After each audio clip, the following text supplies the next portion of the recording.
हजरत अबू बकर सिद्दीक और हजरत उमर फारूक दोनों ग़ज़वा तबूक के मौके पर अपने अपने घर का माल लाए। हजरत अबू बकर सिद्दीक और हजरत उमर दोनों अपना अपना माल लाए। हजरत उमर ने देखा कि मेरा माल अबू बकर के माल से ज्यादा है, खुश हो गए। आज मैं नेकियों में अबू बकर से आगे निकल जाऊंगा। हजरत उमर आज खुश थे कि आज मैं अबू बकर से नेकियों में आगे निकल जाऊंगा। क्यों? मेरा माल अबू बकर के माल से ज्यादा है। लेकिन अल्लाह के नबी ने जब सवाल किया और उस सवाल का जवाब जो अबू बकर ने दिया तो हजरत उमर फारूक रो पड़े। फरमाया, आए उमर तुम कितना माल लाए हो? कहा अल्लाह के नबी ये रखा हुआ है। फरमाया घर पे क्या छोड़ कर आए हो? हजरत उमर ने कहा आधा छोड़ दिया, आधा ले आया। मैंने अपने माल के दो हिस्से किए। दो ऊँट थे, एक ऊँट ले आया, एक घर पे छोड़ दिया। दो घोड़े थे, एक ले आया, एक घर पे छोड़ दिया। दो कपड़े थे, एक ले आया, एक घर पे छोड़ दिया। दो बर्तन थे, एक ले आया, एक घर पे छोड़ दिया। यानी अपने माल के दो हिस्से किए, आधा ले आया और आधा घर पे छोड़ दिया। अल्लाह के नबी ने फरमाया, ऐ उमर अल्लाह तुम्हारे माल को कबूल फरमाए और जो माल तुम घर पे छोड़ के आए हो अल्लाह उसमें बरकत अता फरमाए। हजरत उमर आधा माल लाए, फिर भी ज्यादा था, फिर भी ज्यादा था। हजरत अबू बकर से पूछा, आए अबू बकर तुम कितना लाए हो? कहा अल्लाह के नबी ये है। थोड़ा सा था अबू बकर का माल। कहा कि कितना लाए हो? का ये है। और घर पे क्या छोड़ा? अगर ये माल लाए हो तो घर पे क्या छोड़ा? उमर ने तो आधा घर पे छोड़ा, आधा लाए। आपने घर पे क्या छोड़ा? हजरत अबू बकर सिद्दीक का जो जवाब था उस जवाब को सुनकर हजरत उमर रो दिए। हजरत अबू बकर ने जवाब दिया, अल्लाह और उसके रसूल की मोहब्बत को घर में छोड़ कर आया हूँ। मेरे घर में अब कुछ नहीं सिवाय अल्लाह के नाम के। मैं अल्लाह के नाम के अलावा घर पे कुछ नहीं छोड़ा।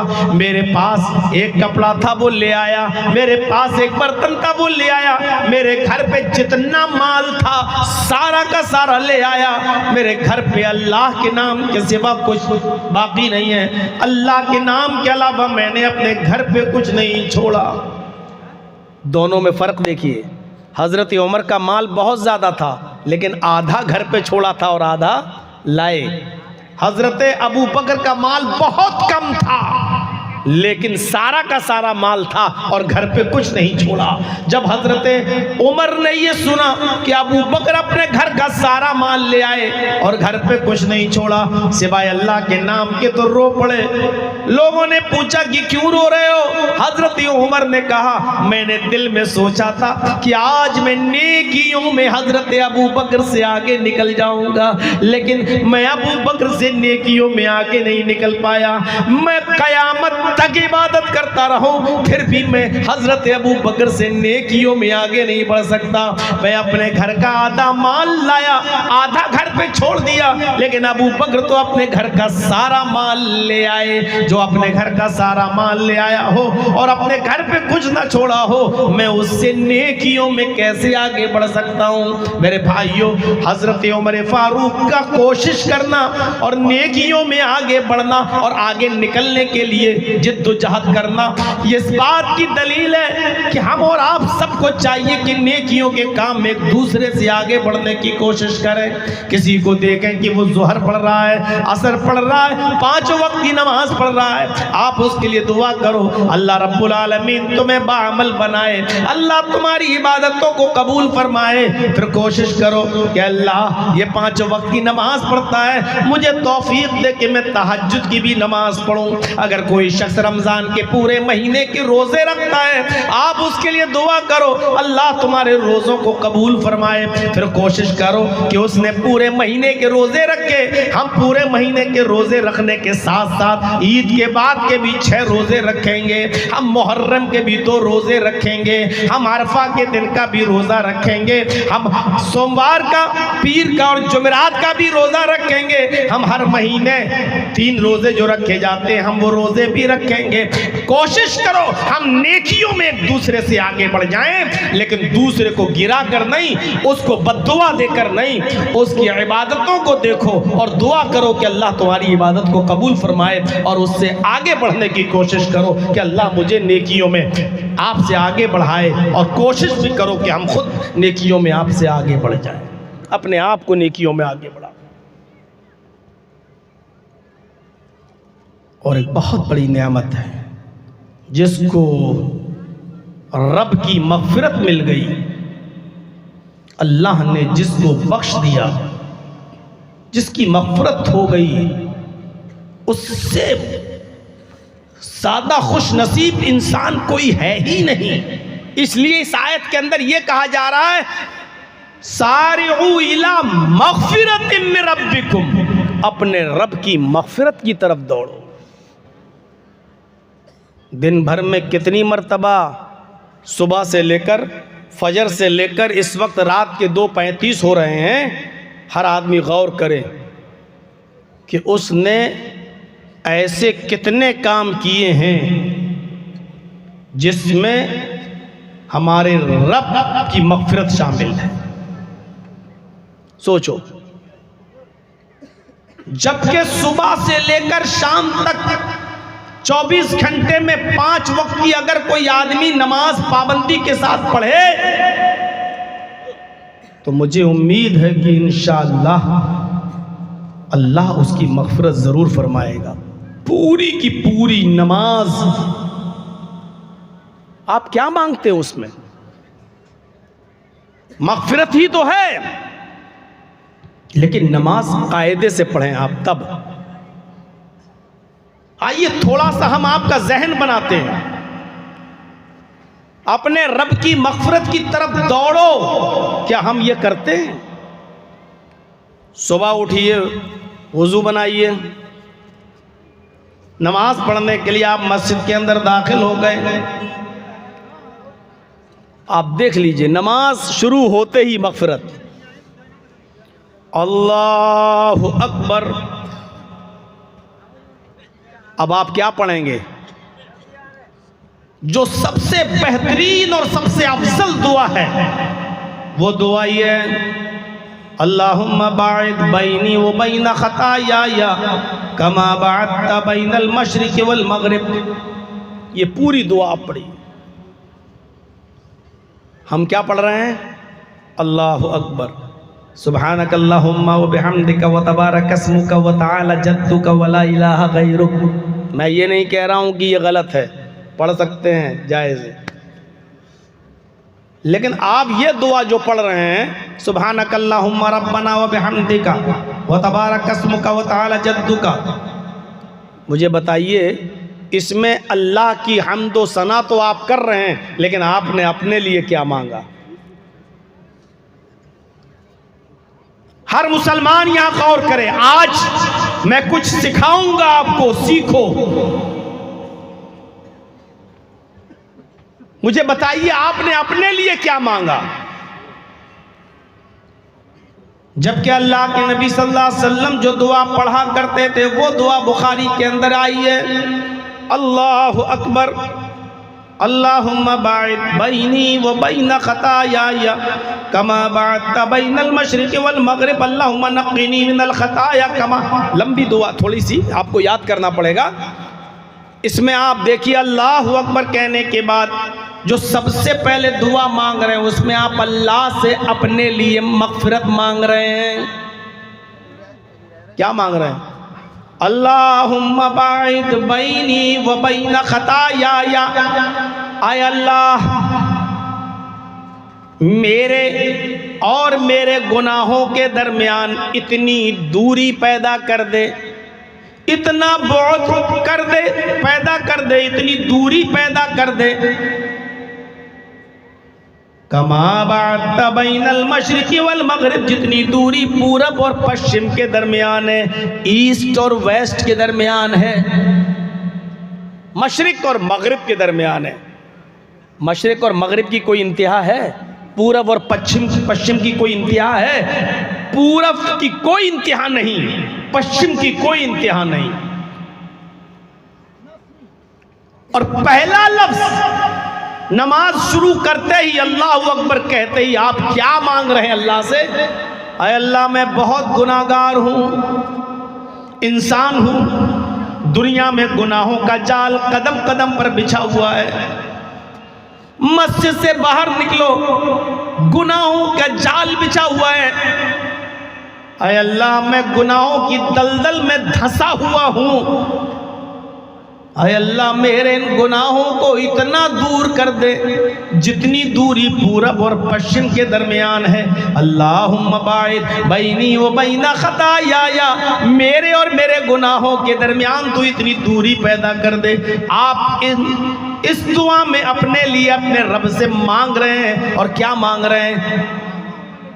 गुनाहों से दूरी।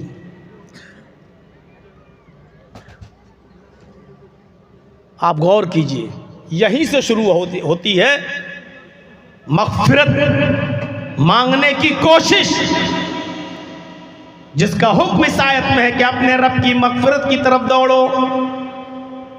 चलिए, ये पूरी दुआ आपने पढ़ ली, उसके बाद देखिए आप, अब अल्लाह की हम्द व सना भी हो रही है। अल्हम्दुलिल्लाहि रब्बिल आलमीन अर्रहमानिर रहीम मालिकि यौमिद्दीन। तमाम तारीफ़ें उस अल्लाह के लिए जो दोनों जहान का परवरिश करने वाला है। अर्रहमानिर रहीम, जो बड़ा ही रहम करने वाला, इंतहाई मेहरबान है। मालिक यौमिद्दीन, जो क़यामत के दिन का मालिक है, जो यौम जज़ा का, सज़ा का मालिक है, जो क़यामत के दिन का पूरा मालिक है। ये अब अल्लाह की हम्द व सना आप बयान कर रहे हैं। अल्लाह की हम्द व सना बयान करने के बाद अब एक अहद है, एक इकरार है जो अल्लाह और बंदे के दरमियान है। क्या है वो? इय्याका नअबुदु व इय्याका नस्तईन। आय अल्लाह, हम तेरी ही इबादत करते हैं और तुझसे ही मदद तलब करते हैं। इबादत कौन करता है? बंदा। और मदद कौन करता है? अल्लाह। आप इस बात का इकरार कर रहे हैं कि अल्लाह, हम तेरी ही इबादत करते हैं। अल्लाह जवाब दे रहा है, बंदे हम तेरी मदद करते हैं। इसका मतलब ये है कि आए मेरे बंदे, तू मेरी इबादत करता जा और हम तेरी मदद करते जाएं। इबादत करना तेरा काम, मदद करना मेरा काम। ये बंदे और अल्लाह के दरमियान एक अहद है। मेरे बंदे, तू इबादत मेरे अलावा किसी की मत करना, और ये मेरा वादा है कि हम तेरी मदद करते रहेंगे, तो किसी और का मोहताज नहीं होगा। मेरे भाइयों, अल्लाह अगर किसी की मदद करने लगे तो उसको किसी और की ज़रूरत पड़ेगी। फिर इस इकरार के बाद, इस अहद व पैमान के बाद, फिर आप अल्लाह से सवाल करते हैं, इहदिना सिरातल मुस्तकीम, ऐ अल्लाह हमको सीधे रास्ते पर चला। सिरातल लज़ीना अनअमता अलैहिम, ऐ अल्लाह मुझे उनके रास्ते पे चला जिनको तूने अपने इनामात से, नवाजिशों से नवाजा है। गैरिल मग़ज़ूबि अलैहिम वलद्दाल्लीन, ऐ अल्लाह हमें उनके रास्ते पे मत चला जो तेरे गैज़ो गज़ब और गुस्से से हलाक को बर्बाद कर दिए गए। उनके रास्ते पे मत चला मुझे। आपने यहाँ अल्लाह से अपने लिए सवाल किया, फिर कोई सूरत पड़ी, अब आप रुकू में गए। अल्लाहु अकबर। क्या दुआ पढ़ते हो रुकू में? सुभान रब्बियल अज़ीम। ये सबसे छोटी दुआ है और वही हमें याद है। मेरे भाइयों, मैं ये नहीं कह रहा हूं कि सुभान रब्बियल अज़ीम गलत है, पढ़ सकते हैं, लेकिन फिर वही बात, सुभान रब्बियल अज़ीम, यहाँ आप अल्लाह की तारीफ कर रहे हैं, अल्लाह की हम्द बयान कर रहे हैं। अल्लाह को बड़ा मान रहे हैं, लेकिन फिर वही सवाल, आपने अपने लिए क्या मांगा? क़याम में तो मांग लिया, खड़े थे, अल्लाहुम्मा बाइद बैनी व बैना खताया, मांग लिया, इहदिना सिरातल मुस्तकीम सिरातल लज़ीना अनअमता अलैहिम, मांग लिया। अब रुकू में गए, रुकू में आपने अल्लाह की हम्द व सना तो बयान कर दी, अल्लाह की तस्बीह तो बयान कर दी, सुभान रब्बियल अज़ीम। अपने लिए क्या मांगा? अल्लाह के नबी जब रुकू करते थे तो आप ये दुआ पढ़ा करते थे, रुकू में जाते वक्त रुकू में ये दुआ पढ़ा करते थे, सुब्हानक अल्लाहुम्मा रब्बना व बिहम्दिका अल्लाहुम्मा ग़फ़िरली। कितने लोगों को याद है ये दुआ?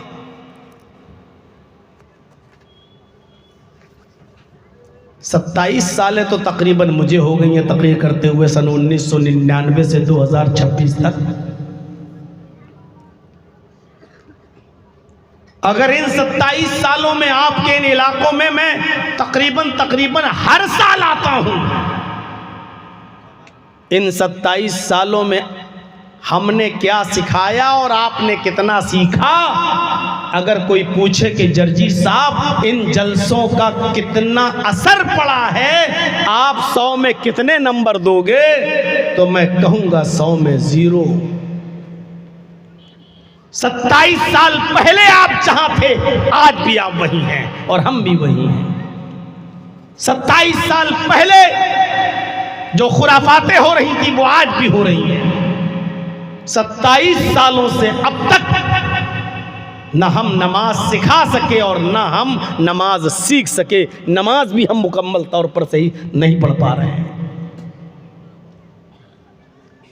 नमाज अल्लाह से आजिज़ी और गिड़गिड़ा कर और दुआ मांगने का, अपने लिए मांगने का सबसे बड़ा जरिया है। अल्लाह के नबी जब नमाज पढ़ने के लिए खड़े होते तो बगल में जो आदमी होता वो बयान देता है कि अल्लाह के नबी सल्लल्लाहु अलैहि वसल्लम जब नमाज पढ़ते तो आपके सीने से ऐसी आवाज़ आती जैसे हांडी में पानी खौल रहा हो या कोई सालन पक रहा हो, जैसे कढ़ाई में खौलने की आवाज़ आती, ऐसे जनाब मोहम्मद रसूलुल्लाह सल्लल्लाहु अलैहि वसल्लम जब नमाज के लिए खड़े होते तो इस तरीके से आपके सीने से पानी के खौलने की तरह, कढ़ाई के खौलने की तरह आवाज़ आती। ये कैफियत होती थी नमाज पढ़ते वक्त। यहाँ तो अगर इमाम साहब थोड़ा सा अगर शुरू कर दें अलिफ लाम मीम ज़ालिकल किताबु ला रैब फीह, तो पीछे आदमी सोचता ये कमीना कहीं ऐसा ना हो कि 1-2 रुकू पढ़ना शुरू, कहीं ऐसा ना हो कि 2.5 पारे की पूरी सूरह बकरा पढ़ना शुरू कर दे। हमारी ये हालत हो चुकी है।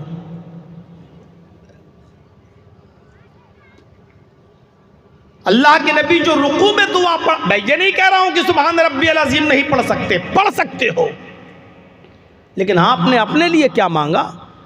जब आप ये दुआ पढ़ेंगे सुब्हानक अल्लाहुम्मा रब्बना व बिहम्दिका, यहां तक तो अल्लाह की हम्द, अल्लाह की तारीफ, अल्लाह की तस्बीह बयान हो गई, अल्लाह की हम्द बयान हो गई, व बिहम्दिका। इसके बाद जो दुआ है वो आप अपने लिए मांग रहे हैं, अल्लाहुम्मा ग़फ़िरली, आय अल्लाह तू मेरी मग़फ़िरत फरमा दे।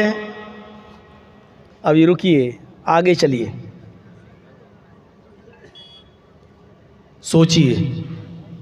ज़ोहर की नमाज पढ़ने गए आप, 10 रकातें पढ़ेंगे, 4 सुन्नत, 4 फ़र्ज़, फिर 2 सुन्नत, चारों में आप पढ़ेंगे हैं? 4 रकात सुन्नत पढ़ रहे हैं उसमें भी, 4 फ़र्ज़ पढ़ रहे हैं उसमें भी, कितनी मर्तबा हो गया अल्लाहुम्मा ग़फ़िरली, सुब्हानक अल्लाहुम्मा रब्बना व बिहम्दिका अल्लाहुम्मा ग़फ़िरली, कितनी मर्तबा हो गया। अगर ज़ोहर की 10 रकातें पढ़ी तो 10 मर्तबा आपने कहा अल्लाहुम्मा ग़फ़िरली, और ये दुआ 3-3 बार भी अगर आपने पढ़ा तो 30 बार हो गया। उसके बाद उठिए, समिअ अल्लाहु लिमन हमिदा,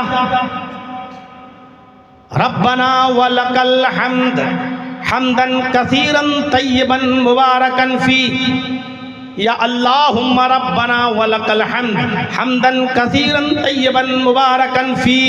इसके बाद आप अल्लाहु अकबर कहते हुए सजदे में जाएंगे। सजदे में भी हम वही दुआ पढ़ रहे हैं अभी तक, सुभान रब्बियल आला। मैं ये नहीं कह रहा हूँ कि ये दुआ गलत है, पढ़ सकते हो, जायज़ है, लेकिन ये अल्लाह की तारीफ़ है, अल्लाह की तस्बीह है। लेकिन आपने अपने लिए सजदे में भी कुछ नहीं मांगा, जबकि सजदे में जो दुआ मांगी जाती है वो सबसे ज़्यादा कबूल होती है और सजदा कबूलियत की सबसे बेहतरीन जगह है। उधर भी अल्लाह के नबी यही दुआ पढ़ा करते थे, सुब्हानक अल्लाहुम्मा रब्बना व बिहम्दिका अल्लाहुम्मा इग़फिरली। यहाँ पर भी आप ये दुआ मांगिए। अगर रुकू में 3 बार आपने ये दुआ पढ़ी तो सजदे में 5 बार पढ़ लीजिए, रुकू में 5 बार पढ़ी तो सजदे में 7 बार पढ़ लीजिए। मेरे भाइयों, सजदा थोड़ा रुकू से लंबा कर दीजिए, इसलिए कि अल्लाह के नबी फरमाते हैं कि अल्लाह रब्बुल आलमीन के बंदा सबसे ज्यादा नजदीक सजदे में होता है और अल्लाह और बंदे के दरमियान सबसे ज्यादा सजदा आजिज़ी पैदा करता है। एक इंसान अपने सर को जमीन पर रख देता है, अपनी नाक जमीन पर रगड़ लेता है, अपनी पेशानी जमीन पर खम कर देता है, झुका देता है, वो इस बात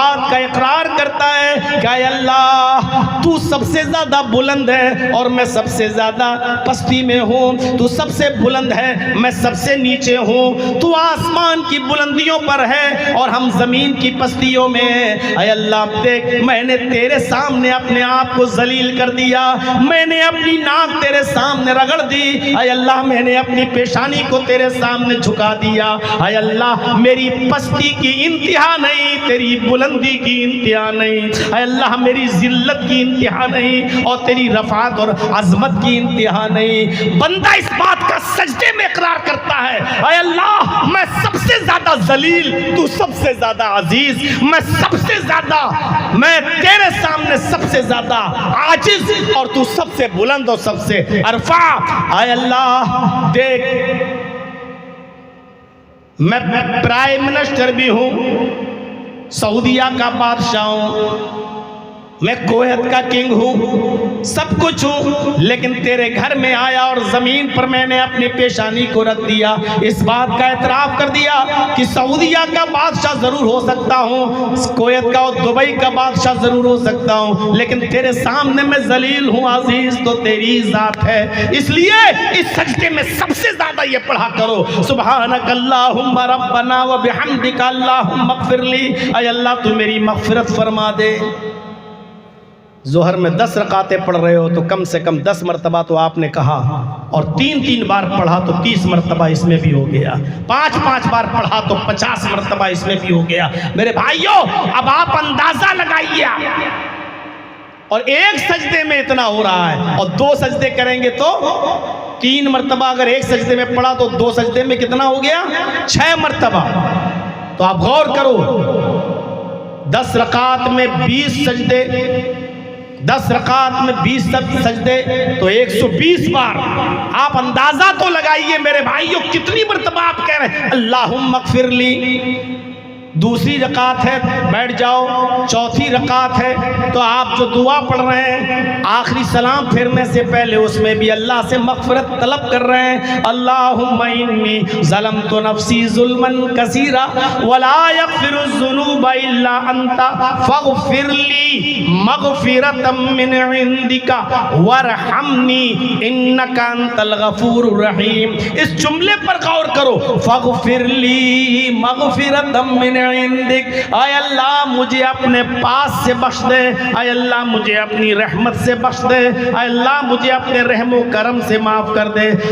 फ़ग़फ़िरली मग़फ़िरतम मिन इंदिक, आय अल्लाह मुझे अपने पास से बख्श दे। आप 4 रकात पढ़ के सलाम फेर रहे हैं तब भी ये दुआ पढ़ रहे हैं, 2 रकात पढ़ के सलाम फेर रहे हैं तब भी ये दुआ पढ़ रहे हैं। गौर तो करो मेरे भाइयों। एक चीज़ और बता दूं, सजदे में आपने दुआ पढ़ी सुब्हानक अल्लाहुम्मा रब्बना व बिहम्दिका अल्लाहुम्मा इग़फिरली 3 बार 5 बार 7 पढ़ने के बाद आप उठ गए, अल्लाहु अकबर। अब एक और दुआ, दूसरा सजदा जब में जाने से पहले एक और दुआ। हमारी नमाजें ही सही नहीं है, बहुत से लोग सजदा किया सुभान रब्बिल आला सुभान रब्बिल आला सुभान रब्बिल आला, अल्लाहु अकबर अल्लाहु अकबर, कौवे की चोंचे मार रहे हैं, उठा बैठक लगा रहे हैं, लग रहा है जैसे नमाज पढ़ने नहीं आए, किसी जिम में आए हैं एक्सरसाइज करने के लिए। गौर कीजिए इस दुआ पर, क्या सारियू इला मग़फ़िरतिम मिन रब्बिकुम, अभी इसी पर बोल रहा हूं, अभी जन्नत पर नहीं गया हूं। सारियू इला मग़फ़िरतिम मिन रब्बिकुम व जन्नतिन, अभी जन्नत का लफ्ज भी आ रहा है, अभी थोड़ा सा मुझे जन्नत के पर भी चलना है। जन्नत को पाने के लिए जल्दी करो। जन्नत कैसे मिलेगी, जन्नत में जाने का रास्ता क्या है, जन्नत में जाने के लिए जल्दी कैसे की जाए, मेरे भाइयों थोड़ा सा सब्र करो, अभी मग़फ़िरत पर ही है। अल्लाहुम्मा मग़फ़िरली, सजदे में कहा, उठ गए, सजदे से उठे। अल्लाह के नबी जो दुआ पढ़ा करते थे वो दुआ थी रब्बिग़फ़िरली, रब्बिग़फ़िरली, 2 मरतबा आप ये दुआ पढ़ा करते थे। मुस्लिम के अंदर यही अल्फाज आए, रब्बिग़फ़िरली, रब्बिग़फ़िरली, आय अल्लाह मेरे रब मेरी मग़फ़िरत फरमा दे, आए मेरे रब मेरी मग़फ़िरत फरमा दे। फिर आप कह रहे अल्लाहु अकबर। दोनों सजदों के बीच में ये दुआ पढ़ रहे हैं, इसमें भी रब की मग़फ़िरत। सोच रहे हैं अल्लाहुम्मा इन्नी, अल्लाहुम्मा बाइद बैनी व बैन ख़ताया, मग़फ़िरत है। रुकू में गए, सुब्हानक अल्लाहुम्मा रब्बना व बिहम्दिका अल्लाहुम्मा मग़फ़िरली, रब की मग़फ़िरत। सजदे में गए, सुब्हानक अल्लाहुम्मा रब्बना व बिहम्दिका अल्लाहुम्मा मग़फ़िरली, अल्लाह की रब की मग़फ़िरत। दोनों सजदों के बीच में बैठे तो रब्बिग़फ़िरली, रब्बिग़फ़िरली, ऐ अल्लाह मुझे बख्श दे, ऐ अल्लाह मुझे बख्श दे। गौर कीजिए, इधर भी मग़फ़िरत। एक दुआ और आती है, थोड़ा सा संभल के बैठिए। इस दुआ को भी अगर आप पढ़ लें तो सोने पे सुहागा। अगरचे कुछ मुहद्दिसीन ने इसको ज़ईफ़ कहा है और कुछ लोगों ने इसको हसन का भी दर्जा दिया है। इस दुआ के एक एक लफ्ज़ पर गौर कीजिए। दोनों सजदों के बीच में जो दुआ पढ़ी जा रही है, पहला जुमला अल्लाहुम्मा ग़फ़िरली वरहमनी वहदीनी वआफ़िनी वरज़ुक़नी। एक एक लफ्ज़ पर गौर कीजिए। आप क्या मांग रहे हैं आप अल्लाह से? नमाज पढ़ो तो ऐसे पढ़ो जैसे मांग रहे हो। ये कौन सी नमाज हुई? अल्लाह बाइद बैनी बैन ख़ताया कमा बाता, ऐसे मांगते हो क्या? डीएम के सामने खड़े होगे तो ऐसे कहोगे एक चुकुआ दे दो, एक चापाकल दे दो, एक ये दे दो, एक साउंड बनवा दो, ऐसे कोई मांगेगा? आप अपने रब से मांग रहे हैं तो मांगने के अंदाज में मांगिए, ऐसे पर अल्लाहुम्मा बाइद बैनी व बैन ख़ताया कमा बअदत बैनल मशरिक़ि वल मग़रिब, अल्लाहुम्मा नक़्क़िनी मिनल ख़ताया कमा युनक़्क़ा सौबुल अबयज़ु मिनद दनस। इस तरीके से मांगिए। इहदिना सिरातल मुस्तक़ीम सिरातल लज़ीना अनअमता अलैहिम गैरिल मग़ज़ूबि अलैहिम वलद्दाल्लीन। इस तरह मांगो, ऐसे थोड़ी मांगा जाए। इहदिना सिरातल मुस्तक़ीम सिरातल लज़ीना अनअमता अलैहिम गैरिल मग़ज़ूबि अलैहिम वलद्दाल्लीन आमीन। इन्ना अतैनाकल कौसर फसल लिरब्बिका वनहर शानिअका वल अब्तर। अल्लाहु अकबर, सुब्हान रब्बिल अज़ीम, सुब्हान रब्बिल अज़ीम, सुब्हान रब्बिल अज़ीम, समी अल्लाहु लिमन हमिदा। अल्लाह, ये कोई मांगना हुआ? ये तो आप मजाक करने गए। मांगो तो मांगने के अंदाज में मांगो। सजदे में जब दुआ भी पढ़ो, रुकू में दुआ पढ़ो तो इस अंदाज में पढ़ो, सुब्हानक अल्लाहुम्मा रब्बना व बिहम्दिका अल्लाहुम्मा मग़फ़िरली। मौलाना साहब, आप जो दुआ सिखला रहे हो ना, इतनी देर पढ़ेंगे तो हमारी मस्जिद का इमाम भी नहीं पढ़ता है, हम तो एक बार भी नहीं पढ़ पाएंगे, वो उठ जाएगा। ऐसा है क्योंकि हमारी मस्जिदों के इमाम साहब भी ये दुआ नहीं पढ़ रहे हैं। अब वो पढ़ेगा सुब्हान रब्बिल अज़ीम, सुब्हान रब्बिल अज़ीम, सुब्हान रब्बिल अज़ीम, तब तक तुम्हारी एक बार होगी सुब्हानक अल्लाहुम्मा रब्बना व बिहम्दिका अल्लाहुम्मा मग़फ़िरली। वो कह देगा समी अल्लाहु लिमन हमिदा। आप क्या करेंगे? पीछे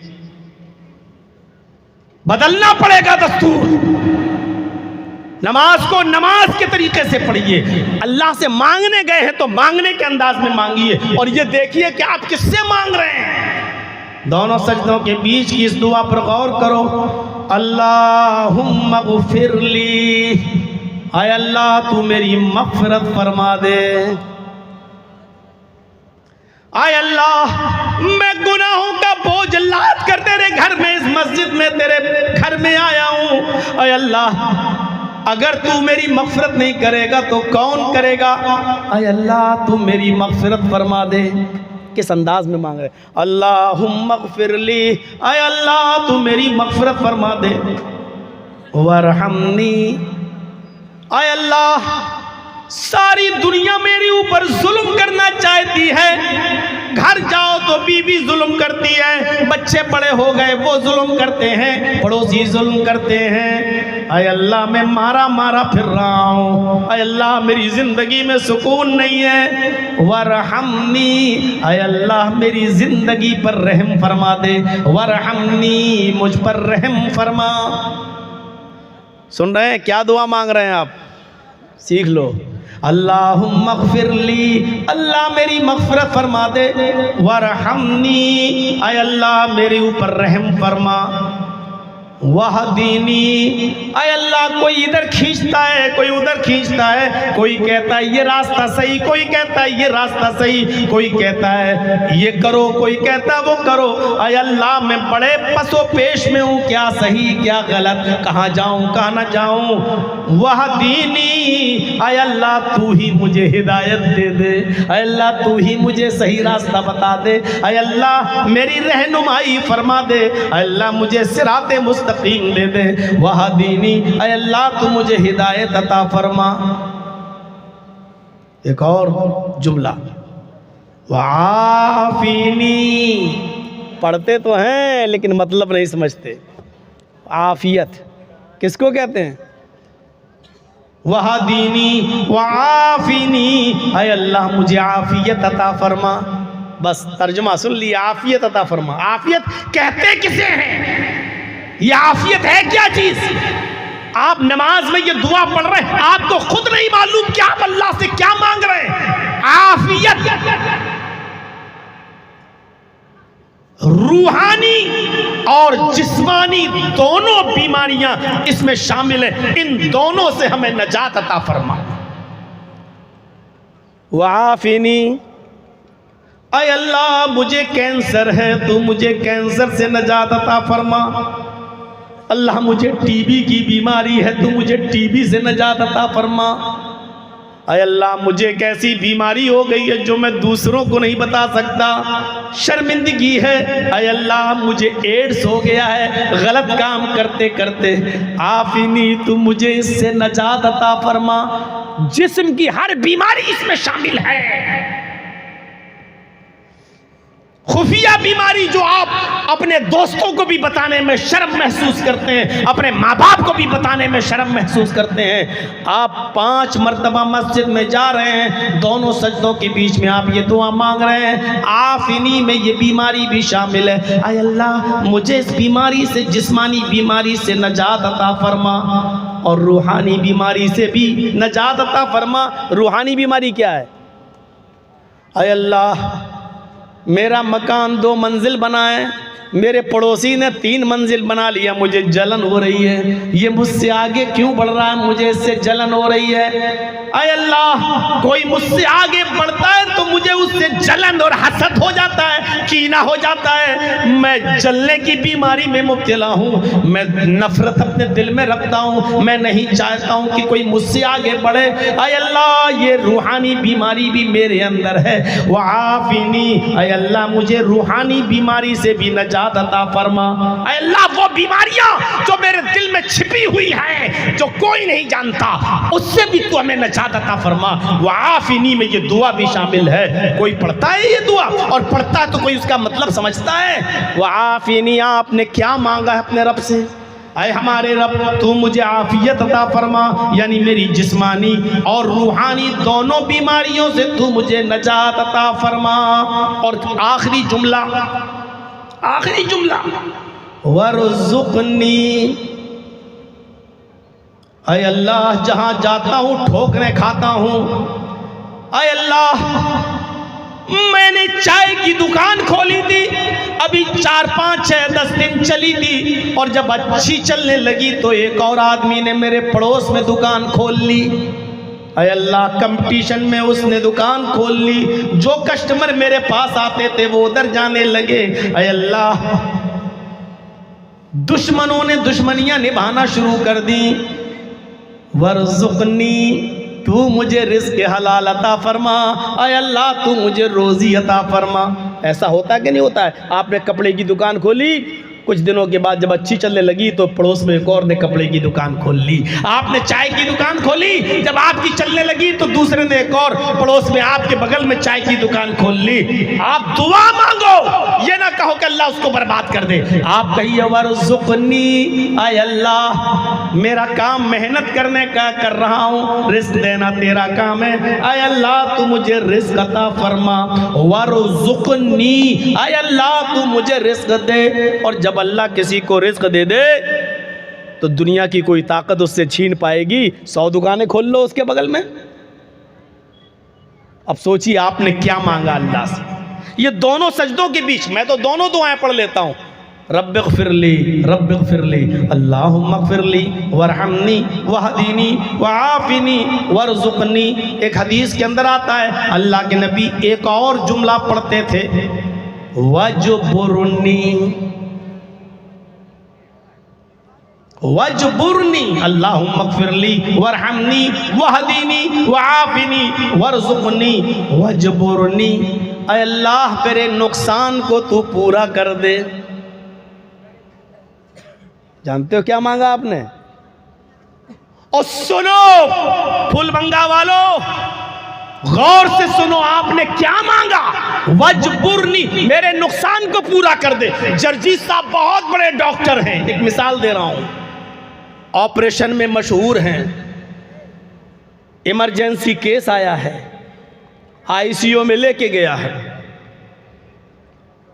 आईसीयू में लेके गया हूं। इसके ऑपरेशन में 5 लाख रुपया 3 लाख रुपया मिल रहा है मुझे।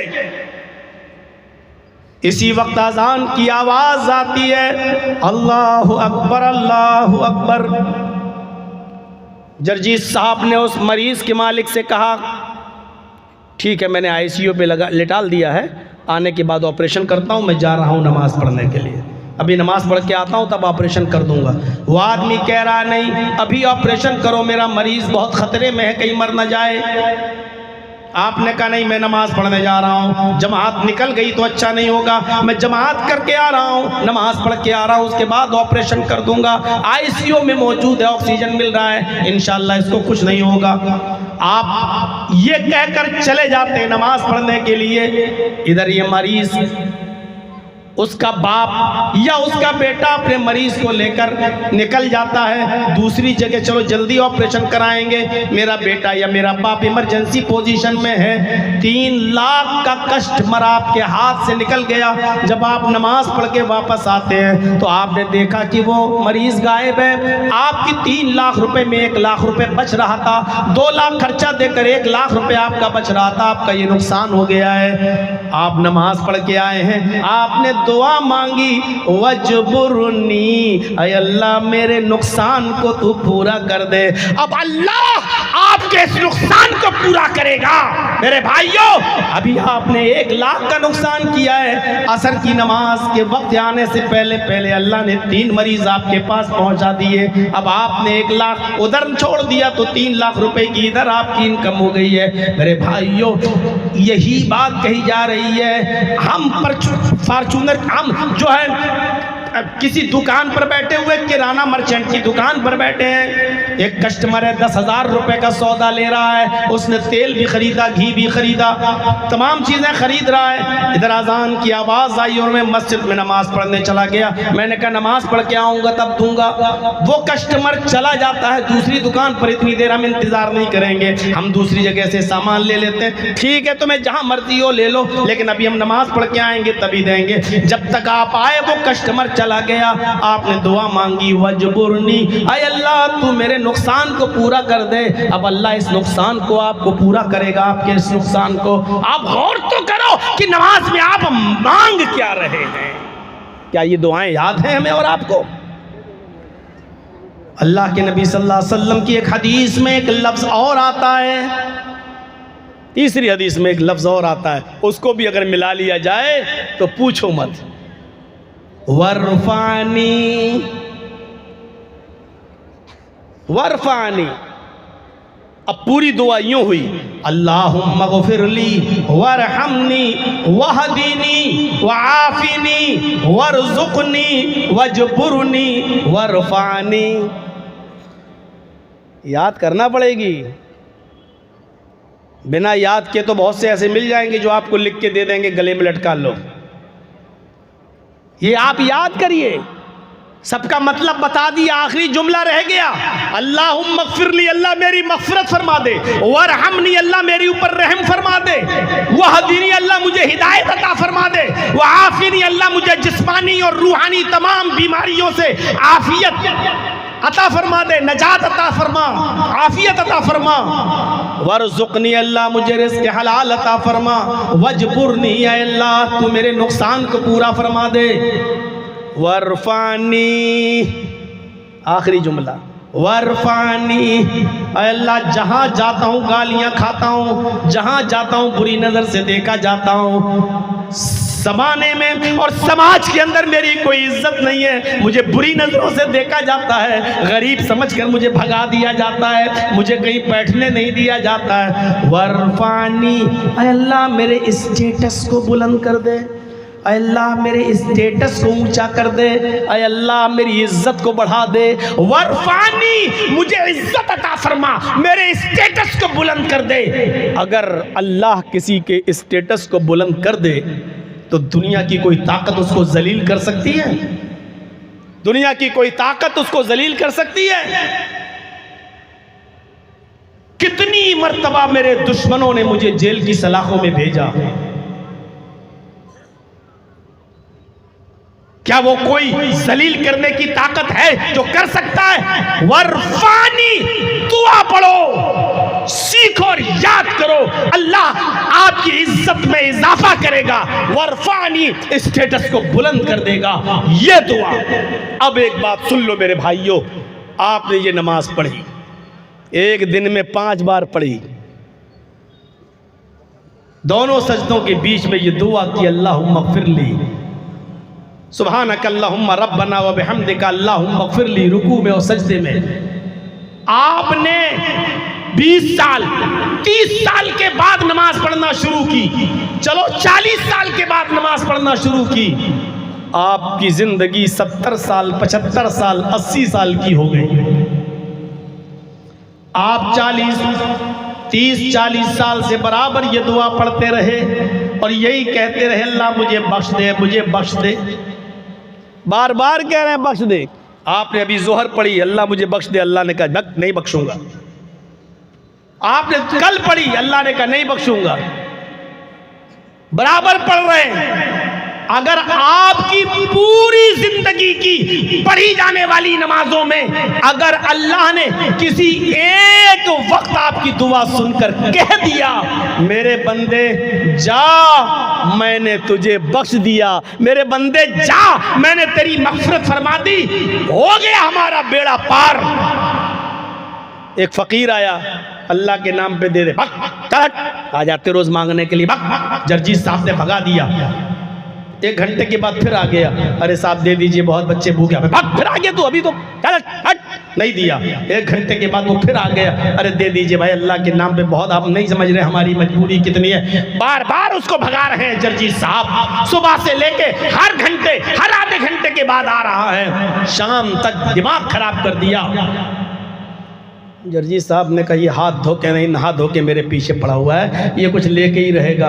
निकाला 100 का नोट जेब से, ले भाई चल हट, मेरी जान छोड़, 100 रुपए दिए। अरे बार बार मना किया, नहीं माना, बेशरम बन के बार बार आ रहा, जा ले जा जा, दे दिया। मेरे भाइयों आपको भी रहम आ जाता है ऐसे फकीरों पर, आप बार बार अल्लाह से कहिए, अल्लाह मुझे बख्श दे, अल्लाह मेरी मग़फ़िरत फरमा दे। ज़ुहर में, असर में, मगरिब में, इशा में, फजर में, फिर दूसरे दिन बार बार आप कहते रहिए, उड़ते बैठते चलते फिरते दुआ पढ़ते रहिए, अस्तग़फ़िरुल्लाह रब्बी मिन कुल्लि ज़म्बिन व अतूबु इलैह। आपकी पूरी जिंदगी में, 80 साल की पूरी जिंदगी में, 90 साल की जिंदगी में, 75 साल की जिंदगी में अगर आपके रब ने एक मर्तबा भी अगर कह दिया, मेरे बंदे जा मैंने तुझे बख्श दिया, हमारा बेड़ा पार, हमारी नजात का जरिया हो जाएगा। सारियो इला मग़फ़िरतिम मिन रब्बिकुम ये है अपने रब की मग़फ़िरत की तरफ दौड़ो। चलो अब आ जाइए थोड़ा सा जन्नत की तरफ। ये तो हो गया अपने रब की मग़फ़िरत की तरफ, मग़फ़िरत को बता दिया। और भी बहुत से काम हैं मग़फ़िरत के, ऐसे बहुत से काम हैं जिनको करने के बाद आदमी की मग़फ़िरत, अरे उसके गुनाह माफ़ कर दिए जाते हैं। व जन्नतिन, और उस जन्नत की तरफ भी दौड़ो, उस जन्नत को पाने की कोशिश करो। अर्ज़ुहा समावात वल अर्ज़, जिस जन्नत का रक़बा, जिस जन्नत का तूल व अर्ज़, जिस जन्नत की लंबाई और चौड़ाई ज़मीन व आसमान के बराबर है। ज़मीन और आसमान के बराबर। ज़मीन की कोई इंतहा नहीं, आसमान की कोई इंतहा नहीं। इसका मतलब यह है कि जन्नत की भी कोई हद नहीं। सबसे कमतर दर्जे के जन्नती को भी, जिसके पास सबसे कम नेकियां होंगी, अरे दुनिया में कोई तो ऐसा होगा, अल्लाह के नबी के ज़माने से लेकर क़यामत तक पैदा होने वाले लोगों में कोई ऐसा होगा जिसने सबसे कम नेकियां की होंगी, और उसको जब जन्नत मिलेगी उसने शिर्क नहीं किया होगा। तो सबसे कमतर दर्जे के जन्नती को भी जन्नत में जो जगह मिलेगी, उस जगह के बारे में बुखारी की ये रिवायत पढ़ी है। मेरे भाइयों, जन्नत में जाने वाला सबसे कमतर दर्जे का जो जन्नती होगा, उस जन्नती को जो सबसे कम जगह मिलेगी, वो जगह कितनी होगी? एक आदमी घोड़े पर बैठकर सफ़र करे, एक आदमी घोड़े पर बैठकर सफ़र करे और अभी सफ़र किया, 100 साल तक उसका घोड़ा दौड़ता रहे, 100 साल तक उसका घोड़ा चलता रहे, 100 साल तक उसका घोड़ा दौड़ लगाता रहे, नॉन स्टॉप, बीच में खाने के लिए ना रुके, पानी पीने के लिए ना रुके, पेशाब करने के लिए ना रुके, लीद करने के लिए ना रुके, 100 साल तक वो घोड़ा दौड़ता रहे और कहीं बीच में 1 मिनट के लिए भी सस्ताए नहीं, रुके नहीं। 100 साल के बाद वो जहां रुकेगा, 100 साल के बाद वो घोड़ा जहां रुकेगा, इतनी जगह उसको मिलेगी जिसने दुनिया में सबसे कम नेकियां की होंगी, और जो सबसे कम दर्जे का जन्नती होगा, ये इतनी जगह उस जन्नती को मिलेगी जो सबसे कम दर्जे का जन्नती होगा। अब सोचो, अकल में नहीं आती है ना, ये अकल में आती नहीं है। अरे जहां अकल काम करना बंद कर देती है, वहीं तो कुरान और हदीस के इल्म की जरूरत पड़ती है। भाई आपकी अकल काम करे ना करे, लेकिन ये जरूरी नहीं कि आपकी अकल जो काम कर रही है वही बस मानी जाएगी, और जो अकल में ना आए उसको, हमारी अकल महदूद है। जैसे हम यहाँ बैठे बैठे चंद चीजें देख सकते हैं, इस वक्त दिल्ली, बम्बई, कलकत्ता नहीं देख सकते हैं, अमेरिका और लंदन नहीं देख सकते हैं, क्योंकि हमारी आंखों में वो ताकत ही नहीं है। इसी तरीके से हम अपनी अकल से महदूद चीजें सोच सकते हैं और समझ सकते हैं, हर चीज समझने की ताकत हमारे दिमाग के पास नहीं है। जैसे हम जर्जीत साहब बोल रहे हैं, वो सुन रहे हैं, दिल्ली में हंगामा हो रहा वो नहीं सुन रहे, बम्बई का हंगामा नहीं सुन रहे हैं, कलकत्ता का हंगामा नहीं सुन रहे हैं। हमारे कान में इतनी ताकत ही नहीं है कि जो दिल्ली बम्बई की आवाज़ यहाँ तक सुन सकें। इसी तरीके से हमारे दिमाग के पास वो ताकत ही नहीं है जो सारी चीज़ें समझ सकें। दिमाग से वो काम लो जो दिमाग के लायक है, उसके ऊपर का मत सोचो। दुनिया की हर चीज़ अल्लाह ने पैदा की, ये ठीक है, आपका दिमाग इस चीज को सोच सकता है। दुनिया में कोई भी चीज आई है उसका बनाने वाला कोई है, और सारी कायनात का खालिक अल्लाह है। आपका दिमाग ये सोच रहा बिल्कुल ठीक, लेकिन इसके बाद अगर आपने ये सोचा फिर अल्लाह का खालिक कौन है, अल्लाह को किसने पैदा किया है, अब आप अपनी अकल से वो काम ले रहे हैं जिसके लिए अकल है ही नहीं। अब आप अपनी अकल से वो काम ले रहे हैं जो आपकी अकल का दायरा नहीं है। सोना तौलते हैं ना तराजू पर, गोल्ड, कितनी छोटी तराजू होती है, उस पे आप सोना जब तौलते हैं ना, 10 ग्राम, 20 ग्राम, 50 ग्राम सोना तौलते हैं। अब आपका ये सोना तौलने वाली तराजू है, सोना तौलेंगे तो ठीक, लेकिन उसी के ऊपर ले आइए आप झारखंड का एक बहुत बड़ा पहाड़ उठा के तोड़ के लाइए और उस तराजू पे रख दीजिए, तो उस तराजू का हाल क्या होगा? टूट जाएगी। क्यों? क्योंकि वो तराजू उसके लिए बनाई नहीं गई है। आप उस पर वो चीज तोल रहे हैं जिसके लिए वो तराजू है ही नहीं। आपकी अकल उसके लिए है ही नहीं। आप ये सोचे अल्लाह को किसने पैदा किया? आपकी अकल ये सोचने समझने के लिए पैदा ही नहीं की गई है, और आपकी अकल के पास वो ताकत है ही नहीं। इसलिए आप अपनी अकल से वो काम मत लीजिए जिसके लिए अकल बनाई नहीं गई। कंप्यूटर में हर चीज फिट है, जो चीज फिट है वही बताएगी। आज अमेरिका में कितनी गर्मी पड़ी बता देगी, कल कितनी पड़ी बता देगी। सारी चीजें आप जो भी उसमें फिट आप डालेंगे वो बता देगा। लेकिन कंप्यूटर से सवाल करो कि मेरे बाप मर गए, वो जन्नत में जाएंगे या जहन्नम में, कंप्यूटर क्या जवाब देगा? उल्टा बल्कि गलत जवाब दे देगा। क्यों? क्योंकि कंप्यूटर उसके लिए है ही नहीं। आपकी अकल का भी यही मसला है। आप अपनी अकल से वो काम लीजिए जिसके लिए अकल बनाई गई, और जहां अकल काम करना बंद कर देती है वहां कुरान के इल्म की जरूरत पड़ती है। क्योंकि हुसूल इल्म का तीसरा जरिया कुरान है, अल्लाह के नबी की हदीस है। मेरे भाइयों, जहां अकल काम करना बंद कर देती है वहां का इल्म बताता है कुरान। अगर हर काम अकल पे छोड़ दिया जाता तो कुरान की जरूरत क्या थी? अच्छा और बुरा अकल पे छोड़ दिया जाए तो कुरान की जरूरत क्या है? हर आदमी से कह दिया जाए जो तुम्हारी अकल कहे वो अच्छा काम वो करो, और जो तुम्हारी अकल कहे बुरा काम वो बुरा करो। मेरे भाइयों, अभी कितना फर्क हो जाएगा। हम और आप देख लीजिए, इंसान हैं, अकलें अलग अलग हैं। हमारी और आपकी माँ बहन बेटियां शादी से पहले किसी गैर के साथ ताल्लुक कायम करने को हराम और नाजायज समझते हैं। जिसके साथ शादी हो बस उसी से अपना बंधन बनाए रखते हैं। इसी को अकल कहती है कि ये सही है। लेकिन इसी के बरक्स एक तवाइफ होती है जो कोठे पे बैठती है, जो अपना जिस्म बेचती है। रोजाना उसके पास 10, 15, 20 कस्टमर उसके पास आते हैं, वो उनसे पैसा लेती है और जिस्म बेचती है। हमारी अकल कहती है खराब है, अच्छा काम नहीं है, लेकिन उनकी अकल ये कहती है कि हर चीज बिकती है, मैंने अपना जिस्म बेच दिया तो कौन सी बुरी बात है। देख लीजिए, अकल वही है, पैमाना दोनों के सोचने का अलग अलग है। हम इस काम को गलत समझते हैं, वो उस काम को सही समझते हैं। इसी तरीके से मेरे भाइयों, हर अच्छा और बुरा काम हमारी अकल से डिसाइड नहीं होगा।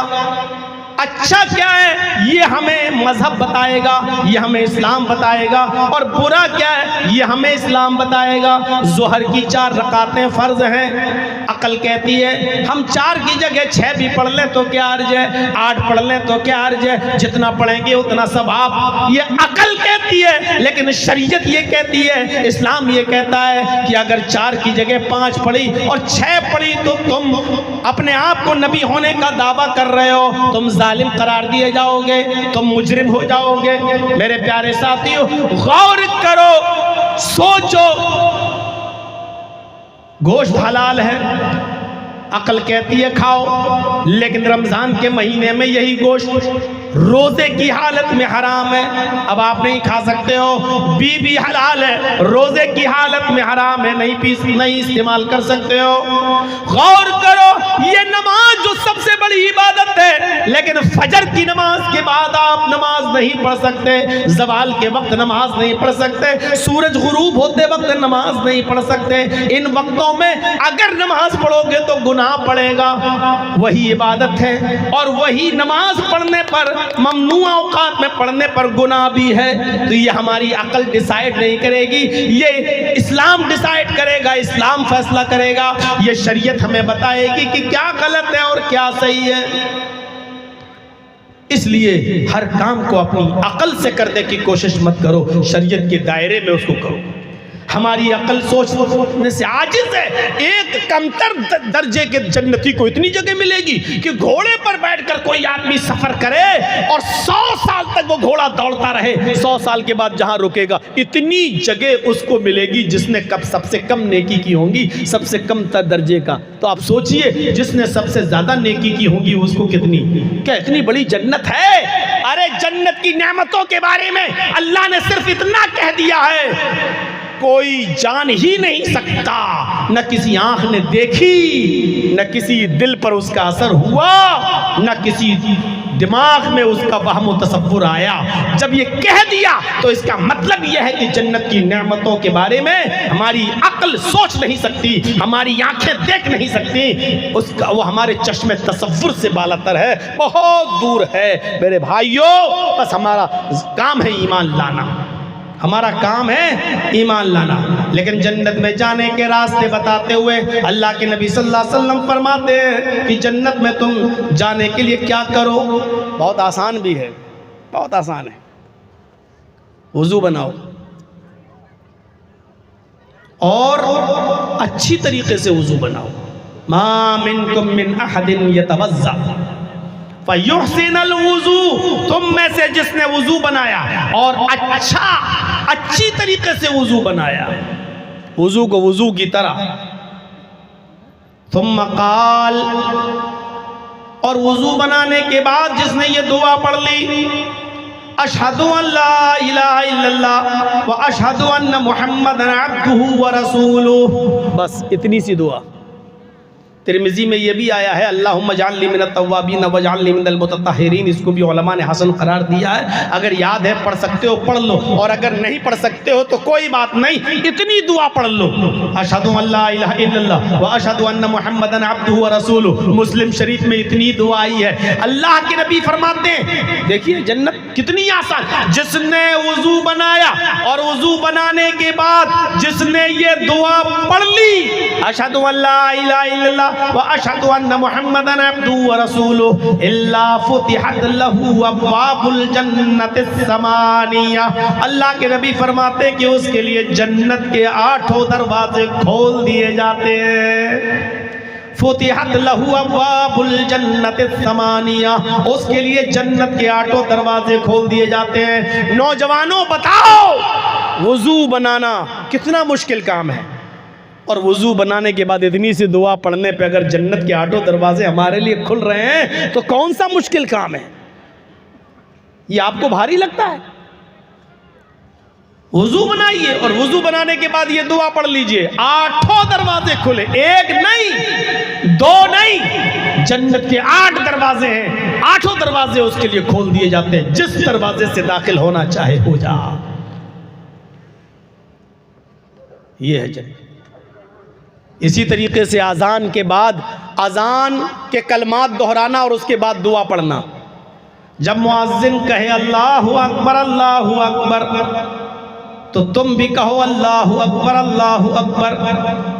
जब मुअज्जिन कहे अशहदु अल्ला इलाहा इल्लल्लाह तो तुम भी कहो अशहदु अल्ला इलाहा इल्लल्लाह। जब मुअज्जिन कहे अशहदु अन्ना मुहम्मदर रसूलुल्लाह तो तुम भी कहो अशहदु अन्ना मुहम्मदर रसूलुल्लाह। जब मुअज्जिन कहे हय्या अलस सलाह तो तुम कहो ला हौला वला कुव्वता इल्ला बिल्लाह। जब मुअज्जिन कहे हय्या अलल फलाह तो आप भी कहिए ला हौला वला कुव्वता इल्ला बिल्लाह। जब मुअज्जिन कहे अल्लाहु अकबर अल्लाहु अकबर तो यही जुमले आप भी दोहराओ। जब मुअज्जिन कहे ला इलाहा इल्लल्लाह तो आप भी कहो ला इलाहा इल्लल्लाह। जिसने मुअज्जिन के कलमात दोहराए थुम्मा क़ाल, और मुअज्जिन की अज़ान देने के बाद ये कलमात दोहराने के बाद जिसने ये दुआ पढ़ ली, अल्लाहुम्मा रब्ब हाज़िहि दावति ताम्मा व सलातिल क़ाइमा आति मुहम्मदनिल वसीला वल फज़ीला व बअसहु मक़ामम महमूदा अल्लज़ी वअदता। जिसने ये दुआ पढ़ ली, अल्लाह के नबी फरमाते हैं हुल्लत लहू शिफ़ाती यौमल क़यामा, क़यामत के दिन उसके लिए मेरी शिफ़ात हलाल कर दी जाएगी। ऐसा आदमी जहन्नम के दरवाजे के पास भी खड़ा होगा तो मेरे लिए इजाजत होगी की उसकी शिफाअत करूं और अल्लाह हलाल कर देगा मेरे लिए उसकी शिफाअत करना, मैं उसको जहन्नम के दरवाजे से ले आऊंगा और अल्लाह से सिफारिश करूंगा और अल्लाह मेरी सिफारिश कबूल करके उसको जन्नत में दाखिल कर देगा। ये कोई मुश्किल काम है? हाँ, बस इतना है कि आपको ज़रा चाय की होटलों पर बैठकर चाय पीना छोड़ना पड़ेगा और घड़ी पे नज़र रखना पड़ेगी। अगर ज़ोहर की अजान 12:30 पे हो रही है तो आपको 12:28 पर वज़ू बनाकर आपको बैठ जाना है और मुअज्जिन के अजान के कलमात दोहराना और उसके बाद ये दुआ। आपको अपने दोस्तों से थोड़ी देर के लिए छुटकारा हासिल करना पड़ेगा। जब आप थोड़ी देर के लिए इनकी कुर्बानी देंगे तो ये काम कर पाएंगे मेरे भाइयों, वरना ये काम कोई मुश्किल नहीं है। कहां मुश्किल है ये काम? हमारी मां बहनें आई हैं, सुने, उनके लिए भी जन्नत का दरवाजा बताया गया है। अलमरातु इज़ा सल्लत खम्सहा व सामत शहरा व अहसनत फरजहा व अतात बालहा फलतदखुल मिन अब्वाबिल जन्नति शात। रवाहु अहमद फी मस्नदी, मुस्नद अहमद की अल्फाज अल्लाह के नबी सल्लल्लाहु अलैहि वसल्लम ने फरमाया, जो औरत 5 वक्त की नमाज पढ़ती हो, जो औरत 5 वक्त की नमाज पढ़ती हो, और सामत शहरा, रमजान के पूरे महीने के रोजे रखती हो, वो अहसनत फरजा, और अपनी शर्मगाह की हिफाजत करती हो, यानी अपने शौहर के अलावा किसी गैर के सामने अपनी शर्मगाह पेश न करती हो। और अहसनत फरजहा में ये चीज़ भी शामिल है कि वो अपनी शर्मगाह की हिफाजत करती हो, मोटा कपड़ा पहनती हो, उसका सतर नुमाया ना हो, सतर दिखाई न दे, इतने चुस्त और टाइट कपड़े न पहनती हो जिससे उसके जिस्म की नशो नुमा बनावट उसकी दिखाई देती हो। वह अहसनत फरजा, जो अपनी शर्मगाह की और सतर की हिफाजत करने वाली हो।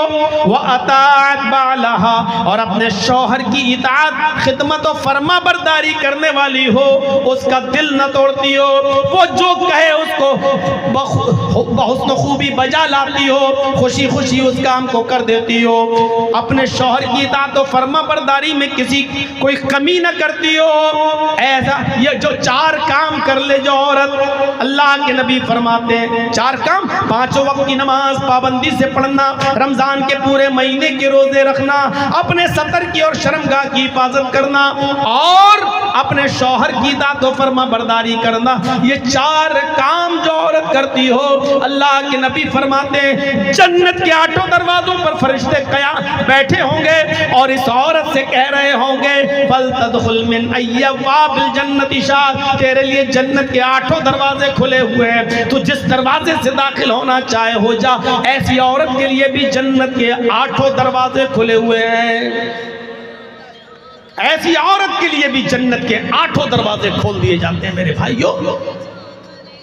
और एक हदीस आपके इस जलसे के ताल्लुक से, जो मस्जिद के ताल्लुक से हो रहा है, अल्लाह के नबी ने फरमाया मन बना लिल्लाहि मस्जिदन बनल्लाहु लहू बैतन फिल जन्नह। कितनी बड़ी जन्नत की बशारत। अल्लाह के नबी फरमाते हैं कि जिसने अल्लाह के घर के लिए यानी मस्जिद के लिए कोई ताउन किया, अल्लाह के घर को बनाया, दुनिया में जिसने मस्जिद बनाने में ताउन किया, जिसने मस्जिद बनाई, बनल्लाहु लहू बैतन फिल जन्नह, जन्नत के अंदर अल्लाह रब्बुल आलमीन उसका घर बनाएगा। दुनिया में तुम अल्लाह का घर बनाओगे तो अल्लाह जन्नत में उसके लिए घर बनाएगा जो दुनिया में घर बनाएगा। ये जन्नत में जाने के रास्ते हैं, जन्नत में जाने के रास्ते मेरे भाइयों। इसलिए इस रास्ते में बढ़ चढ़ कर हमें और आपको हिस्सा लेना चाहिए। ये तो अभी तक ताल्लुक था नमाज का, रोजे का, जिसने रोजे रखे, शौहर की इताअत की, फरमा बरदारी की, नमाज, ये तमाम मामले नौजवानों के ताल्लुक से अल्लाह के नबी ने फरमाया इसमें लड़के भी शामिल हैं और लड़कियां भी शामिल हैं। जो हदीस में पेश करने जा रहा हूं, अल्लाह के नबी फरमाते मैं यज़मन ली बैन लहयैहि व रिजलैहि, जिसने बैन रिजलैहि, जिसने अपने दाढ़ दोनों ये दरमियान यानी दाढ़ी के दरमियान यानी जबान लहये ये दाढ़ी कहते हैं दोनों, उसके अंदर क्या है? ज़बान। जो मुझे ज़मानत दे, गारंटी दे कि हम ज़बान का सही इस्तेमाल करेंगे, गाली नहीं देंगे, गीबत नहीं करेंगे, चुगली नहीं करेंगे, किसी की बुराई नहीं करेंगे, ज़बान से उल्टा सीधा नहीं बोलेंगे, इस ज़बान को लग़वियात में नहीं जो है इसका लग़वियात में नहीं गुजारेंगे। तो क्या फरमाया अल्लाह के नबी ने? दो चीज़ों की ज़मानत मुझे दे दो, दो चीज़ों की, एक ज़बान की व बैना रिजलैहि, और दोनों पैरों के दरमियान यानी शर्मगाह की। जो मुझे इन दो चीज़ों की ज़मानत देगा, ज़बान का सही इस्तेमाल करेगा और अपनी शर्मगाह का सही इस्तेमाल करेगा, दो चीज़ों की ज़मानत मुझे दे दो। अल्लाह के नबी फरमाते अज़मन लहुल जन्नह, मैं उसको जन्नत की गारंटी दे रहा हूँ। यानी ज़बान से सच बोलने वाला, गीबत न करने वाला, चुगली न करने वाला, बुराइयां न करने वाला, बेहुदा जुमले न बोलने वाला और अपनी शर्मगाह का गलत इस्तेमाल न करने वाला, ये दो चीज़ों की जो ज़मानत दे देगा, जो गारंटी दे देगा, इनको सही जगह इस्तेमाल किया जाएगा, तो अल्लाह के नबी फरमाते हैं अज़मन लहुल जन्नह, मैं उसको जन्नत की ज़मानत देता हूँ। ये जन्नत में जाने के रास्ते हैं, जन्नत में जाने के रास्ते। अल्लाह के नबी ऐसे ही बैठे हुए थे मजलिस में, साहबा बैठे थे, आपने फरमाया मन अस्बह मिनकुमुल यौम साइमन, आज किसी ने रोज़ा रखा है? तुम में से कोई है जो रोज़ा रखे हो? नफली रोज़ा। अबू बकर सिद्दीक उठे, कहा अल्लाह के रसूल मैं हूँ, मैंने रोज़ा रखा है नफली, मैं रोज़े से हूँ। अल्लाह के नबी सल्लल्लाहु अलैहि वसल्लम ने फरमाया मन अतअमा मिनकुमुल यौम मिस्कीनन, तुम में से कोई है जिसने आज किसी मिस्कीन को खाना खिलाया हो, जिसने किसी भूखे को खाना खिलाया हो? अबू बकर सिद्दीक दोबारा उठते हैं, कहते हैं कि अल्लाह के रसूल मैंने आज एक भूखे को खाना भी खिलाया, मैं हूँ, मैंने आज भूखे को खाना भी खिलाया, यानी मैं रोज़े से भी हूँ और मैंने भूखे को खाना भी खिलाया। अल्लाह के नबी ने कहा अच्छा बैठ जाओ। फिर आपने पूछा मन आद मिनकुमुल यौम मरीज़न, तुम में से आज कोई किसी मरीज़ को देखने गया, उसके घर आयादत करने गया, अगर अस्पताल में भर्ती है तो कोई अस्पताल में उसकी आयादत करने गया, तुम में से कोई है जो किसी मरीज़ की आयादत करने गया हो? अबू बकर उठते हैं और कहते हैं अल्लाह के नबी मैं मरीज़ की आयादत करने भी गया हूँ, आज मैंने एक मरीज़ की आयादत भी की है। अल्लाह के नबी सल्लल्लाहु अलैहि वसल्लम ने आखिरी सवाल किया मन तबिया मिनकुमुल यौम जनाज़तन, तुम में से कोई ऐसा भी है जो आज किसी जनाजे के पीछे पीछे कब्रिस्तान तक गया हो, यानी मिट्टी तक उसके साथ रहा हो, घर से उसका जनाजा उठा हो, नमाज़े जनाजा में शामिल हुआ हो और कब्रिस्तान तक उसकी मिट्टी के साथ साथ गया हो और कब्र में दफन करने तक उसके साथ रहा हो? तुम में से कोई ऐसा है जो किसी जनाजे के पीछे पीछे चला हो? अबू बकर चौथी बार उठते और कहते हैं कि अल्लाह के नबी मैं आज एक मिट्टी में भी शामिल हुआ, किसी का जनाजा था, मैंने नमाज जनाजा भी पढ़ाई और उसको कब्र में भी उतारा और मिट्टी भी दी। आपने फरमाया जिसके अंदर ये चार खूबियां पाई जाएंगी, यानी जो नफली रोज़ा भी रखता हो, जो भूखे को खाना भी खिलाता हो और जो मरीज की आयादत भी करता हो और जो जनाजे के पीछे पीछे चलकर कब्रिस्तान तक जाता हो, जिसके अंदर ये चार नेकियां जमा होंगी, मजतमाना फिमरीन, जिस शख्स के अंदर ये चारों खूबियां जमा हो जाएं, दखलल जन्ना, ऐसा आदमी जन्नत के अंदर दाखिल होगा, ये जन्नती है, ये जन्नत के अंदर जाएगा। मेरे भाइयों ये जन्नत में जाने के रास्ते हैं जिसके बारे में कुरान कहता है वह जन्नतिन, मग़फ़िरत की तरफ दौड़ो और उस जन्नत को पाने के लिए दौड़ो जिसका रक़बा तूल और ज़मीन व आसमान के बराबर है, जिसका तूल व अर्ज़ ज़मीन व आसमान के बराबर है, उस जन्नत की तरफ दौड़ो। कितने लोग यतीम हो जाते हैं बेचारे, मर जा उनके माँ बाप मर जाते हैं। अल्लाह के नबी सल्लल्लाहु अलैहि वसल्लम को कुछ माल मिला हुआ था, आपका हिस्सा था, गनीमत माल गनीमत में तकसीम हुआ तो उसमें आपका भी हिस्सा था। आपके हाथ में 2 झोले थे, आप लेकर जा रहे थे। एक छोटा बच्चा मिला 7 साल का, एक 9 साल का, एक ने ये हाथ पकड़ा, एक ने ये हाथ पकड़ा। एक ने कहा अल्लाह के नबी मेरी माँ नहीं, दूसरे ने कहा मेरा बाप नहीं, एक ने कहा 5 दिन से मेरे घर में चूल्हा नहीं जला, दूसरे ने कहा 1 हफ्ते से चूल्हा नहीं जला। आपने ये थैला इसको दे दिया, ये थैला इसको दे दिया। उस वक्त तक आप देखते रहे जब तक ये दोनों बच्चे आपकी निगाहों से ओझल नहीं हो गए। खाली हाथ आप घर में गए, देखते हैं कि हजरत आयशा चूल्हे में लकड़ियां रखी हुई थी और सोच रही थी कि आज अल्लाह के नबी आएंगे तो मेरे घर में भी चूल्हा जलेगा, आज कुछ लाएंगे तो मेरे घर में भी रोटी बनेगी और गोश्त बनेगा। लेकिन खाली हाथ जब देखा तो पूछा अरे अल्लाह के नबी आपका हिस्सा क्या हुआ? आपने फरमाया 2 यतीम बच्चे मिले, मैंने उन यतीम बच्चों को दे दिया। एक की उम्र 7 साल, एक की उम्र 9 साल। एक के घर में 5 दिन से चूल्हा न जला, एक के घर में 9 दिन 1 हफ्ते से चूल्हा नहीं जला। एक की माँ नहीं थी, एक का बाप नहीं था। आयशा मैंने अपना हिस्सा उन दोनों को दे दिया। फरमाया थोड़ा सा ले आते तो आज मेरे घर में भी चूल्हा जल जाता। फरमाया आयशा तुम्हारे बाप जिंदा हैं, तुम्हारी माँ जिंदा है। आयशा तुम्हें यतीमी का दर्द नहीं मालूम, यतीमी का दर्द मुझसे पूछो। जब मैं पैदा हुआ तो मैंने अपने बाप को नहीं देखा।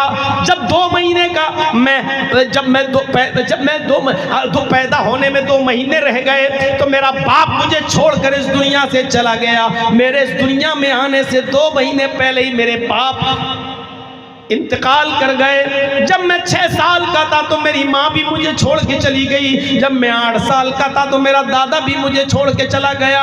यतीमी का दर्द मैंने देखा है, तुमने नहीं देखा। उसके बाद अजान का वक्त हुआ, आप मस्जिद में नमाज पढ़ने के लिए गए और जोहर की नमाज पढ़ाने के बाद आप ऐसी मिंबर पर बैठ गए और आपने उसी मौके पर तारीखी जुमले अदा किए और आपने फरमाया लोगों आज तो यतीम बच्चों का हाल मैंने देखा। एक की उम्र 7 साल, एक की उम्र 9 साल, एक के घर में 5 दिन से चूल्हा नहीं जला, एक के घर में 1 हफ्ते से चूल्हा नहीं जला।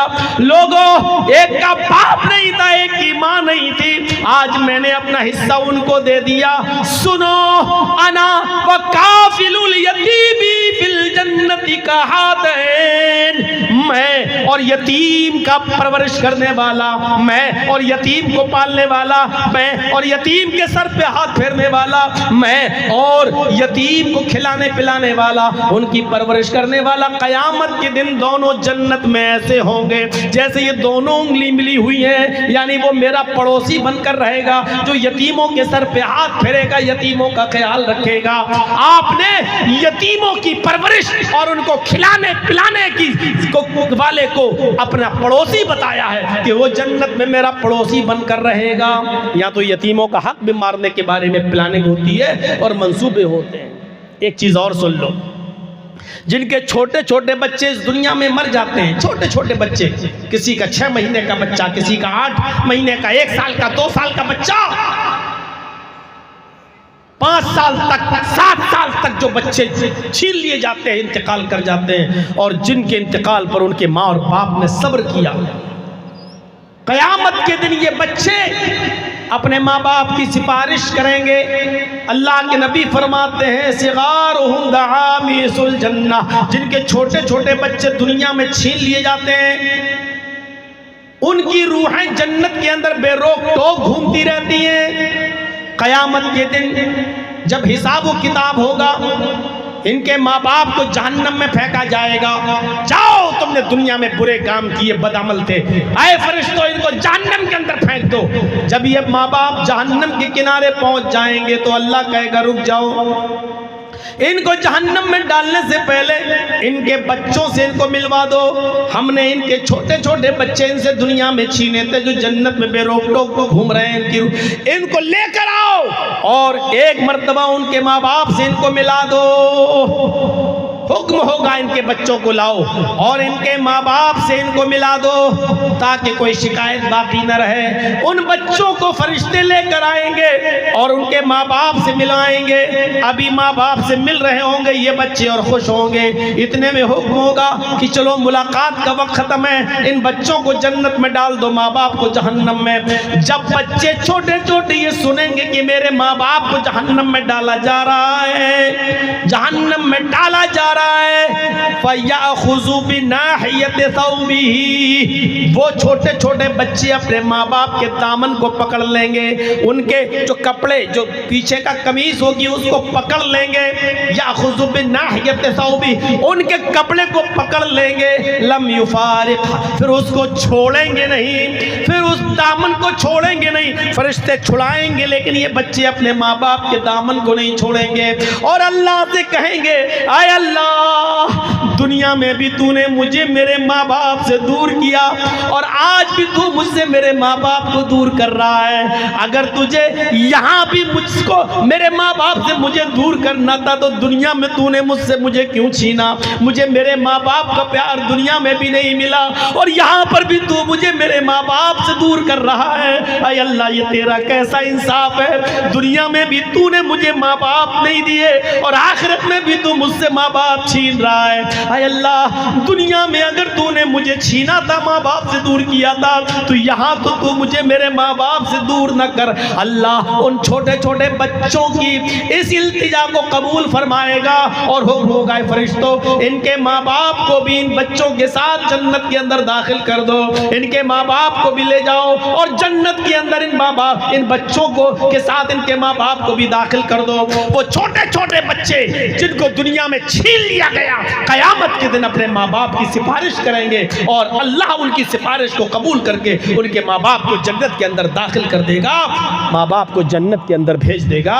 लेकिन शर्त यही है कि उन माँ बाप ने सब्र किया होगा और बाबेला नहीं मचाया होगा, चीखे नहीं होंगे, चिल्लाए नहीं होंगे और मातम नहीं किया होगा। मेरे भाइयों, ये रही मेरे 1.5 घंटे की तकरीर, क्योंकि आप भी अब उकता चुके हैं। कोई आदमी कितनी देर तक बैठेगा? 3:45 बजे तक बैठना और मगरिब के बाद से, इशा के बाद से, वाकई आपके बड़े दिल गुर्दे की बात है। आपके बैठने को अल्लाह कबूल फरमाए और जो सुना है अल्लाह रब्बुल आलमीन हम सबको उस पर अमल करने की तौफीक अता फरमाए। ये जन्नत में जाने के रास्ते थे, अल्लाह हमें इन रास्तों पर चलने की तौफीक अता फरमाए। अल्लाह हमें मग़फ़िरत तलब करने की तौफीक अता फरमाए। आय अल्लाह हमें दुआए मग़फ़िरत करने की तौफीक अता फरमा और हम जब दुआए मग़फ़िरत अपने बारे में करें अल्लाह तो उसको कबूल भी फरमा ले। इलाहुल आलमीन, जब तक तू हमें जिंदा रख, इस्लाम पे जिंदा रखना और जब हमारा खात्मा हो तो ईमान पर हमारा खात्मा फरमाना।